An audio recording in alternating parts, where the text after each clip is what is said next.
On the day we were supposed to get our marriage license, my girlfriend said she was busy and stood me up again. When I got home, I found a wedding certificate of hers with her mail assistant. The registration date was today. I laughed, put the marriage certificate on my desk, and immediately broke up with her. The next moment, my girlfriend called me. Her tone was impatient. "Howard, what's your problem? Aren't you too old for this drama?" Just as I was about to speak, I heard her assistant crying over the phone. "Nancy, did Howard misunderstand us? You should go home. I can manage on my own. Don't worry about him. It's always the same tiresome story with him. Right now, you're what's important," my girlfriend said soothingly. After the call ended, I was done. As I was packing my things to move out, Nancy, my girlfriend, walked in with her assistant Billy, supporting him. "Howard, make some sugar water quickly. Billy just fainted from low blood sugar," Nancy ordered, focused entirely on Billy and not even looking up at me. I looked up but didn't rush to welcome her back as I used to. Instead, I continued packing. Seeing my lack of response, Nancy finally looked up with a frown. "Howard, can't you understand people talk?" She was to Billy aback when she saw what I was doing. Then her face dark-billied as she quickly approached. "Howard, what are you doing? Are you seriously thinking of breaking up with me?" Without stopping, I lazily replied, "Is breaking up a joke? You?" Nancy was at a loss for words, glaring at me coldly. "What? I mean, you're the one bringing your husband home. I better make some space for him," I mocked, taking a quick look at Billy. "Howard, what do you mean? I don't get it," Nancy stammered, visibly nervous and avoiding eye contact. I scoffed, tossing the marriage certificate at her. "Nancy, are you serious? Can't own up to your actions?" Seeing the two marriage certificates, she panicked, yelling in frustration. "Howard, what kind of tricks are you playing? How did this get into your hands?" I smirked, not bothering to answer. In the tense atmosphere, Billy spoke up in a tearful voice. "Nancy, I sent it to the wrong place. It's my fault for arguing with Howard because we got married." He started sobbing. "Billy, it's not your fault." Nancy quickly turned sympathetic, walking over to Billy protectively. "Now that you know, I won't hide it anymore." Billy was diagnosed with late-stage stomach cancer a couple of days ago. He doesn't have much time left, and his last wish is to marry me. You know, Billy's been with me since he graduated, always helping me out. He's not just my assistant, he's a friend. When a friend is in trouble, I can't stand by. Howard, you can understand, right? Nancy looked at me with hopeful eyes. I turned away dismissively. He's your assistant, your friend, and your husband. Handle things with him. Talking to me won't help. Seeing my resolve, she frowned again. Howard, is this really necessary? How can you be so heartless? I've already said I'd marry you. Does it matter if it's sooner or later? Billy's sick. How can you be so cold to him? Billy bowed his head, tears streaming down. I paused, looking at the pair standing together. They did seem well matched in their act. I suddenly laughed. It did sting seeing someone I loved take care of another man. But our relationship was tainted, and I didn't want to get tangled up anymore. Yep, I'm cold-hearted. I'll leave right away so he won't have to see me. I nodded and then quickly left with my suitcase. As I passed Nancy, she grabbed me, her words laced with finality. Howard, just quit it. Apologize to Billy right now, and we can forget all this ever happened. If not, she trailed off as if threatening. I cut her off with sarcasm. Or what? Beg you never to ask me back? I'm supposed to apologize? Who is he to me? Nancy's face fell, her voice ringing with warning. Howard, enough. This is your last chance. Apologize to Billy. Otherwise, don't blame me for turning my back on you. In the silence, Billy tugged at Nancy's sleeve, acting all understanding. Nancy, don't be mad at Howard. He's not wrong. It's all my fault. I'm the one who should go. Seeing this, Nancy dropped me and rushed to comfort Billy. I took that chance to walk out with my suitcase without looking back. Right before leaving, Nancy's icy voice echoed clearly behind me. Howard, once you step out, don't expect to come back. I want to see what kind of life a loser like you can have without me. I paused for a moment, glancing back. It wasn't out of reluctance or second thoughts. I just wanted to see clearly the girl I once loved so much. Then, without hesitation, I walked away. Nancy was once my unattainable love and my only choice. She was always the high and mighty princess, and I was just a nobody. We met in college, but sadly we never crossed paths before. I followed her schedule religiously, whether it was going to class, eating, or taking walks. In the end, just to see her more, I decided to work hard and switched majors to her school. Until today, my biggest relief was having made that choice to switch majors, because it brought me closer to Nancy. Our professor said that if we didn't want to fail at the end of the semester, we had to form our own teams to run data for experiments. Despite being one of the top students, Nancy rejected everyone and asked to team up with me. I remember how thrilled I was then. Seeing her beautiful face, my heart raced, and my cheeks turned so red they could boil an egg. Nancy rested her chin on her hand, looking at me with a twinkle in her eye, teasingly said, "Howard, if you keep staring, the bell's going to ring soon." The class burst into laughter, and I snapped back, feeling utterly embarrassed. But Nancy didn't mean to make fun of me. She jumped in and said, "Stop laughing. Teaming up with Howard is my honor." And just like that, Nancy and I got closer and closer. In the end, she was the one who confessed to me. We spent 3.5 wonderful years together in college. We were the kind of couple everyone envied. Even though I was in love, I never slacked on my studies. I held on to my full scholarship throughout and even landed an offer from a major international company after graduation. But Nancy was the only child in her family, so she had to go back home to take over the family business. Seeing her sad eyes not wanting to part with me, I didn't hesitate to turn down a once-in-a-lifetime job offer to join her at the company, helping her make a solid start there. To avoid people saying I capitalized on connections, I started from the bottom. Our relationship grew even stronger, and once I felt the time was right, I proposed to her. But each time she turned me down. When I asked why, she'd just be vague. Later, I found out she already had Billy in her life. Billy was younger, more energetic, and knew how to make her happy. Gradually, our conversations shifted from everything under the sun to the little daily details she shared with Billy.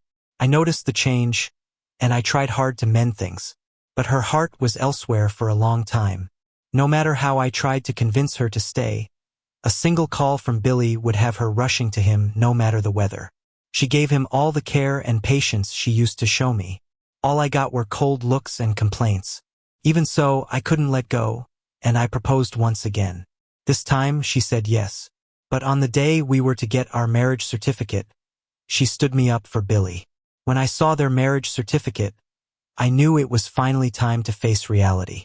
When I went back to the old, run-down place my parents left me, seeing their photos on the wall, I broke down and cried. After letting it all out, I tidied up, bought some necessities, and settled in. Lying on my childhood bed, my restless heart finally found peace. It was the best sleep I'd had in a long time. No worrying about Nancy's mood or whether she was eating and dressing well. In my dream, I saw my long-departed parents. I hadn't even begun to talk to them when the dream turned sour. Nancy was there, asking why I was so harsh with Billy. She pulled at my sleeve, insisting I apologize to him. Anger flared up in me, but then I was jolted awake by the shrill ring of my phone. I answered groggily, and Nancy's angry voice blasted at me.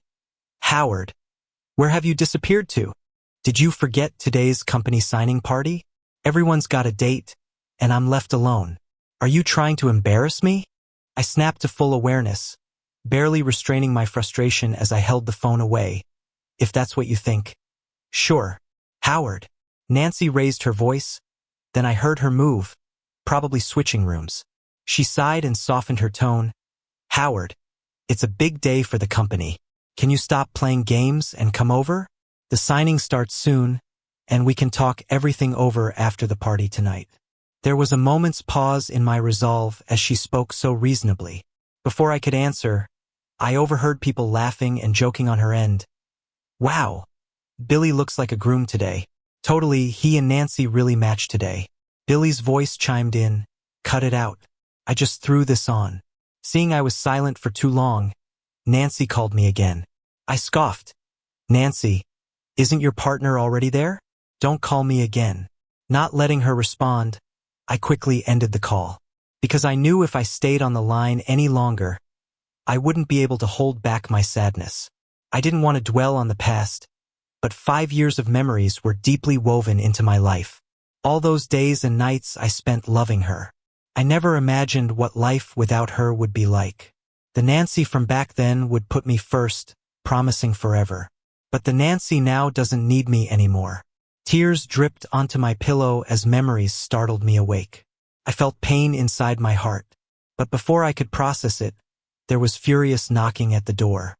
My first thought was that she was here, my body moving faster than my mind.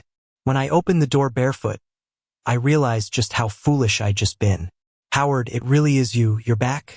The neighborhood committee lady was thrilled to see me, giving my shoulder an enthusiastic pat. Yes, ma'am. I'm back. Is there something you need? Yes, I got sidetracked there.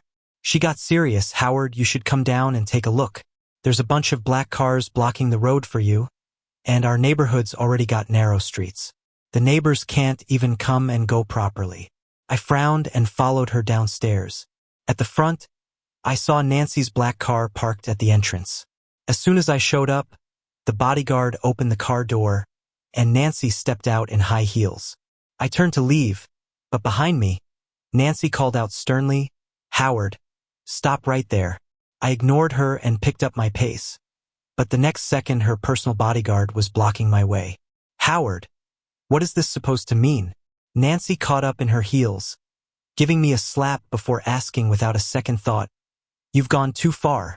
I turned away, not a trace of the love in my eyes she used to see. For a moment, she looked stunned, then spoke coldly. Do you know I left a room full of guests just to come get you? Now hurry up. I didn't want to deal with her, but the small alley began to fill with curious neighbors. I didn't want to be the center of gossip, even though I didn't want to be with Nancy.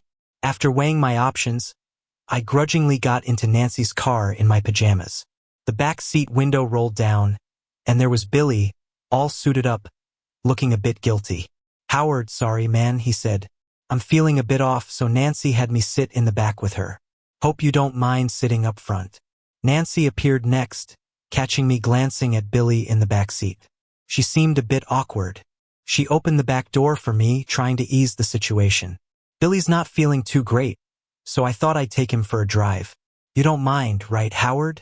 There's plenty of room back here for the three of us. I quickly shifted my gaze and slid into the passenger seat. I don't mind. Nancy looked a bit annoyed by my reaction, and although she opened her mouth as if to say something, she ended up staying silent. She slammed the back door and barked, Drive. As the car pulled away, curious neighbors followed with their eyes. Nancy's expression turned darker, and with a sharp tone, she said, I really can't believe people live in such a dump, wearing high fashion and coming to a place like this. Such bad luck. I gave her a hard look through the rearview mirror and remarked sarcastically, Nancy, if you're so above all this, maybe you shouldn't have come today. You, Billy, sensing the tension, spoke softly, Nancy, if me coming out is making Howard upset, maybe I should switch places with him. Nancy glared at me through the rearview mirror and said fiercely, You stay put. Let me see what he does to you. I acted like I didn't hear her, leaned back, and closed my eyes to rest up for the battle ahead. Since Nancy's not letting go so easily, I've got to play my own cards. The car finally stopped at a hotel owned by the company. Still seething, Nancy got out as soon as the car came to a halt. Her bodyguard trailed closely behind me, making sure I wasn't going to bail. Billy approached me with a mocking grin as I slowly got out of the car. Gone was his usual meek demeanor, now replaced with arrogance. He blocked my path and sneered, Howard, don't get too comfortable. Nancy's my wife now, and you're nothing but a side piece. Just watch, in the end it'll be me standing next to her. Congratulations then, Billy. Finally, the underdog becomes the star, I said with a smirk, clapping my hands sarcastically as I brushed past him into the building. See, I knew today wasn't about me per se. The company was signing a deal with a top corporation I had secured. The corporation's execs only wanted to deal with me. They made it clear that if I wasn't the one handling things, the deal was off. So Nancy had to suck it up and personally pick me from the slums to ensure the deal went through. Reaching the entrance of the banquet hall, Nancy met me again. She looked me up and down, unimpressed by my cheap pajamas, and sneered, "Is that what you're wearing? How embarrassing." Without another word, she dragged me backstage to a dressing room. She tossed me a suit matching her white dress and instructed the makeup artist, "Make him presentable, and hurry up." I was like a puppet as they fussed over me. Looking at my reflection, I barely recognized myself. "Now you at least look human," Nancy commented sharply from behind, arms crossed. Her tone made me roll my eyes. Honestly, I couldn't care less about the facade, especially since this was my last night in her world. I was leaving her world after tonight, so what people thought of me didn't matter. Once dressed, Nancy brusquely linked arms with me and led me into the banquet hall. The moment we walked in, the lights came down on us. Conversations and clinking glasses came to a stop. I was dazed, feeling like we had inadvertently stepped into a wedding ceremony. My suspicion was confirmed the next moment. The host cleared his throat, commencing with a vow recital that wished love everlasting. He then announced the signing ceremony would follow Nancy's engagement event. By the time the host's voice faded, I finally snapped out of my shock. I tried to break free from Nancy's grip, but she held on tightly. "Howard, you better play along today." Her tone was full of unyielding warning. I scoffed and wrenched my arm free with all my might. As everyone watched in stunned curiosity, I calmly said, "This engagement is Nancy's little play, one I didn't consent to or know about. Nancy and I are over. She's already tied the knot with her assistant Billy. I don't make a habit of wrecking homes." Finally, I solemnly declared, "As of today, I'm no longer with the company. From now on, I'll have no hand in any of its business." With a smile, I turned to Nancy and said, "I quit. The breach penalty is already in your account. From now on, we go our separate ways." Nancy was left speechless, staring at me in disbelief, clutching her dress in stunned silence. With that, I walked out. Seeing I wasn't joking, the clients shattered their glass in anger and left, calling it a joke. The smaller, invited companies stayed, eager for gossip. As I reached for the door, Nancy finally snapped back to reality. She yelled orders at her men while running towards me. "Howard, stop!" Blocked again by her goons, I paused and turned back to her. Nancy tugged at me with a pout. "Howard, how could you? We had an agreement." Billy arrived then, watching the scene warily. "Nancy, I'm feeling ill. Could you stay with me?" She didn't spare him a glance. Her eyes locked on me with hope. "Howard, stop messing around and don't be mad anymore. Please?"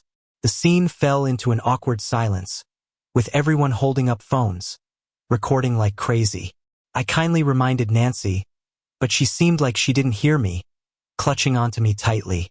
Suddenly, I lost my cool and sneered. "Nancy, you might not care, but I do. It was you who ditched me to marry someone else. I let you go, but now you're clinging to me like glue. What do you even want?" "It's not like that, Howard. I've always loved you. I'm divorcing Billy soon, and we'll get married right away." By now, Nancy knew I wasn't playing games. She started crying, her tears falling hard as she looked up at me hopefully. I stared back with no emotion, feeling my patience slip away. Once upon a time, a single tear from her would have made me feel guilty for days. But now, seeing her crocodile tears, all I felt was disgust. I calmly said, "Nancy, you have no heart. Your new husband is staring at you, hoping you'd look back. But here you are, tangling with me in front of him. How humiliating for a man." As I spoke, I shot Billy a challenging glance. Nancy frowned tightly, signaling her bodyguards to remove him. No matter how he shouted, she didn't even spare him a glance, just kept crying, assuring me, "Howard, you're the only one I want to marry. I messed up and it won't happen again." Honestly, if past me heard this, I'd have given her my all. But now, I disgustedly shrugged her off. Your family's company is huge. You wouldn't want it ruined on your watch, right? If you don't care about the stock prices dropping, I don't mind bickering with you here. After that, Nancy finally released me, trembling, and I pushed open the door and hurried out. I didn't expect Nancy to chase after me. Her high heels were lost long ago, leaving a trail of bloody footprints behind her. I sighed silently and waited for my ride share.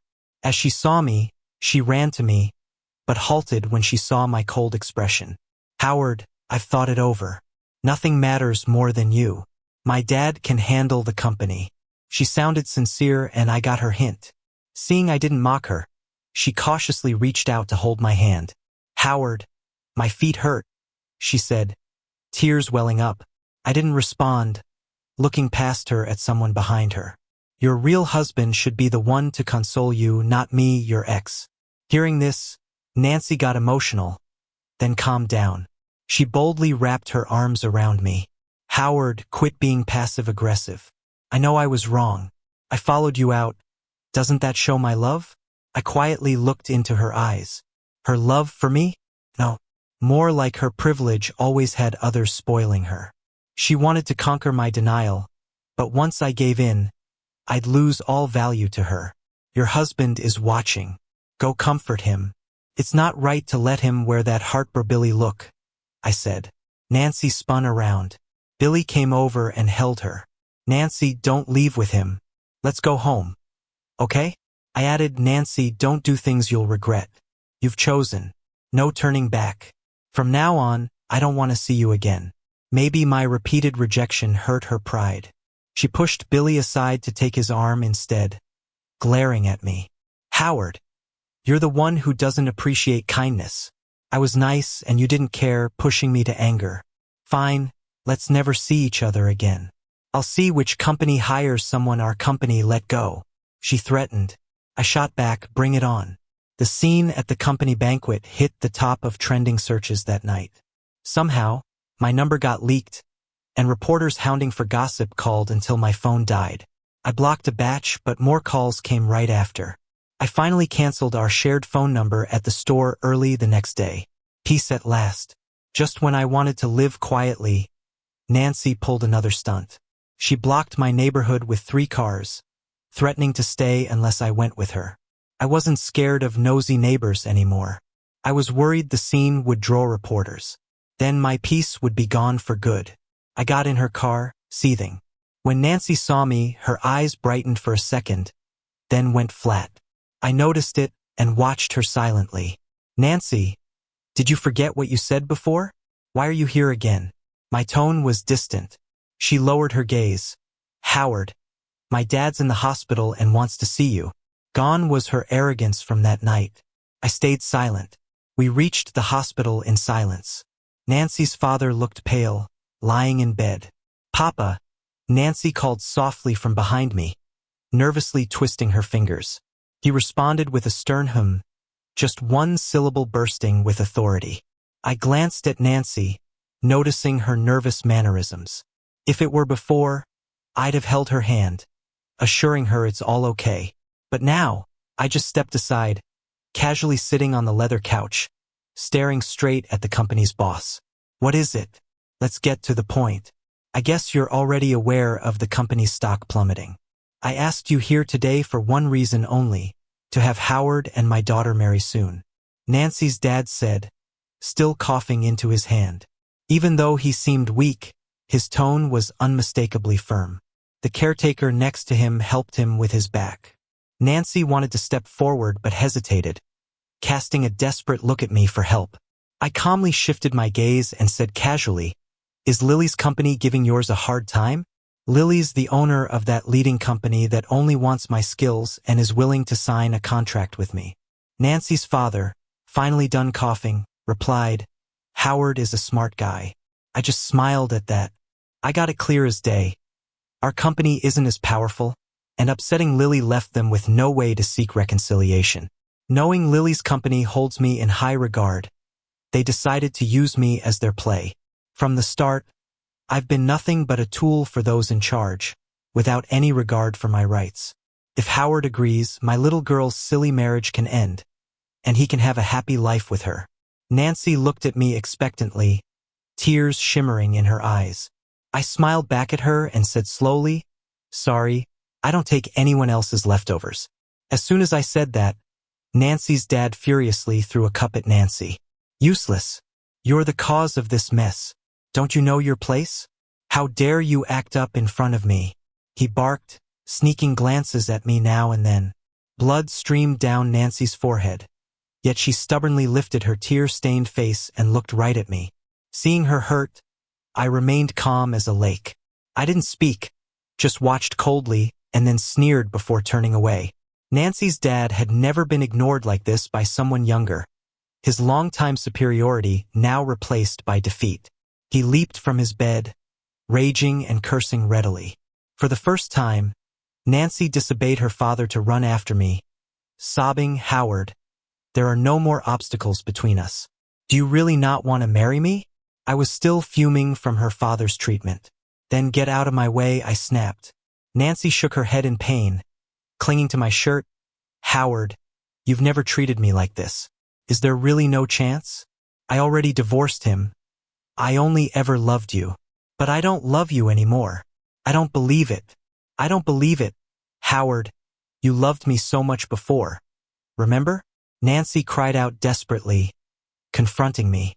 I pursed my lips. Looking at her, "You realize that's in the past, right? The person I loved is long gone in my heart." My words stabbed Nancy deeply, like a thorn. She clutched her head, denying it repeatedly. Out of patience for her apologies, I pushed her away and turned to leave. Nancy fell to the ground, wailing and crying loudly behind me. With a frown, I walked off in long strides. After that day, I cut off all contact with Nancy. I didn't focus on the company's situation, but I eventually caught the news on TV.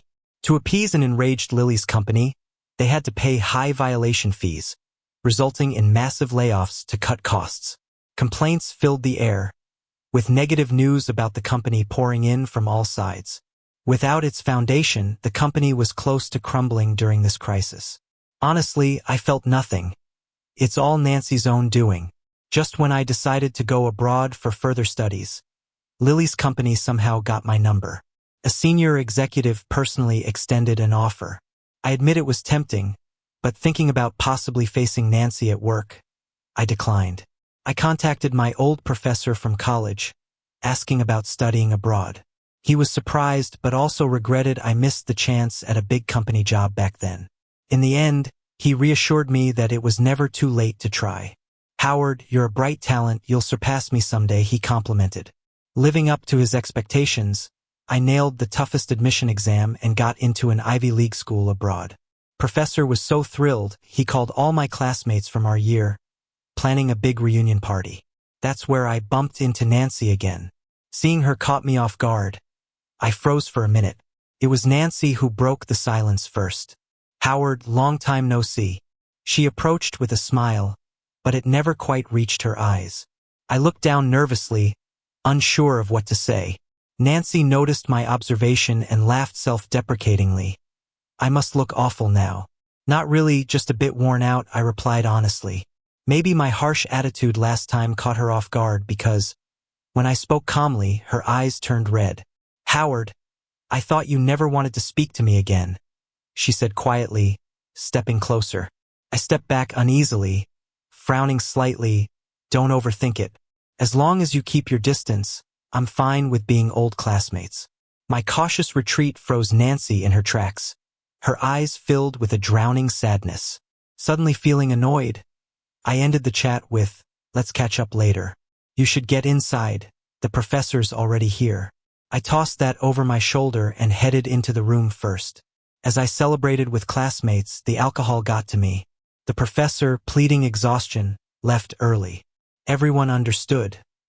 He was giving us room to let loose. Conversations drifted from one thing to another. Eventually, everyone started talking about me. I laughed and answered each question. But when everyone started talking about how Nancy and I were a perfect couple in their eyes, I couldn't help but look a bit cold. I raised my glass and toasted to Nancy from a distance.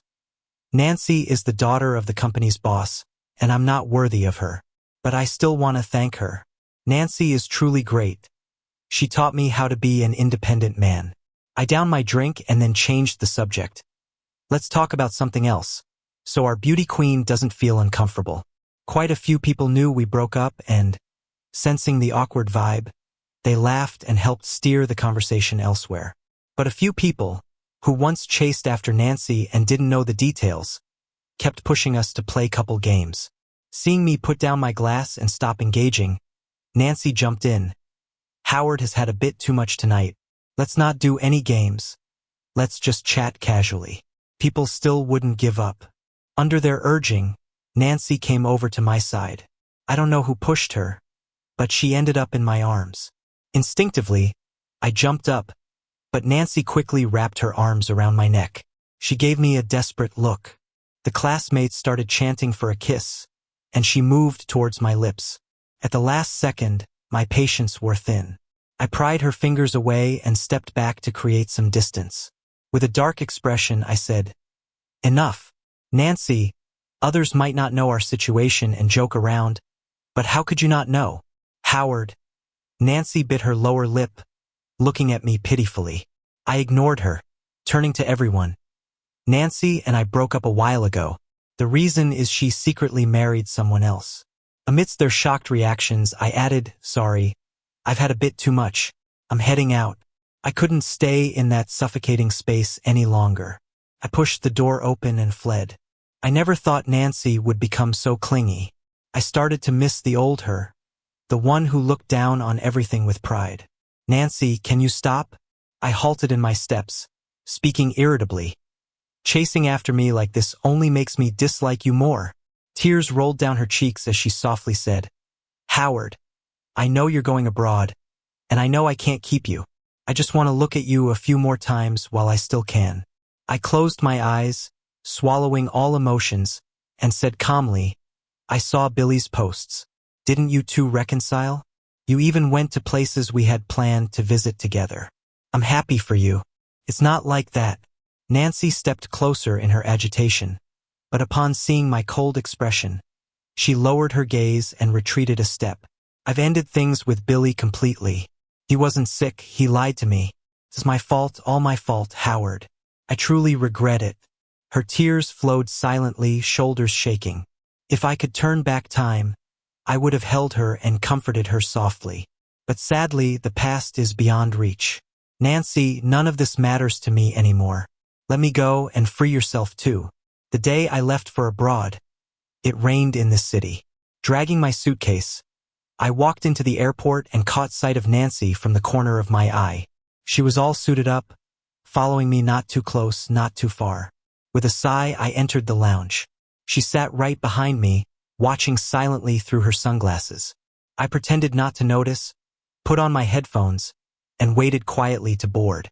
Then, just before leaving, an unexpected call came. "Boss?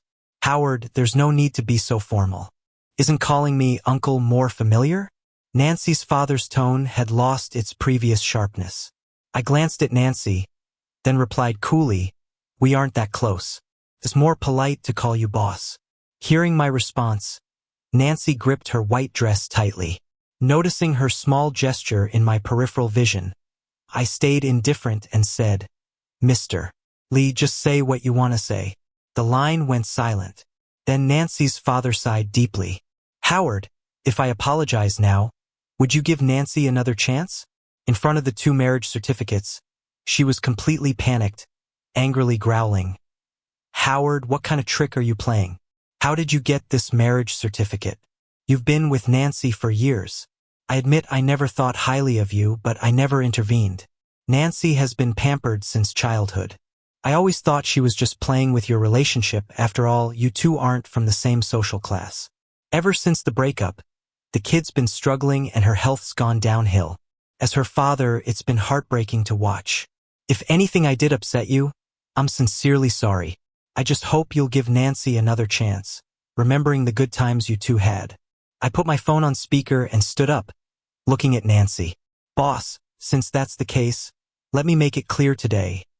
Nancy and I are nothing more than strangers from now on. no other relationship at all. The day I left, Nancy passed out crying in the airport lounge. She fell and her sunglasses came off, revealing her pretty face. All the guys rushed over to check on her. Seeing this, I deleted the emergency number off my phone screen and walked away with my suitcase. Even when I was in line to board the plane, I felt uneasy, worried those two might cause trouble again. It wasn't until I was seated on the plane that my heart finally settled. Looking out at the blue sky and white clouds, I felt a little bit of relief. After the plane landed, breathing in the foreign air, I suddenly had the urge to cry. Sniffling, I pushed aside my worries and walked over to the senior who came to pick me up. During my time abroad, I was absorbed in my studies, leaving no room for other thoughts. If it hadn't been for that late-night call from across the ocean, I might have completely forgotten Nancy. Hello? Howard? Nancy just passed away. Before she died, she made me promise to contact you.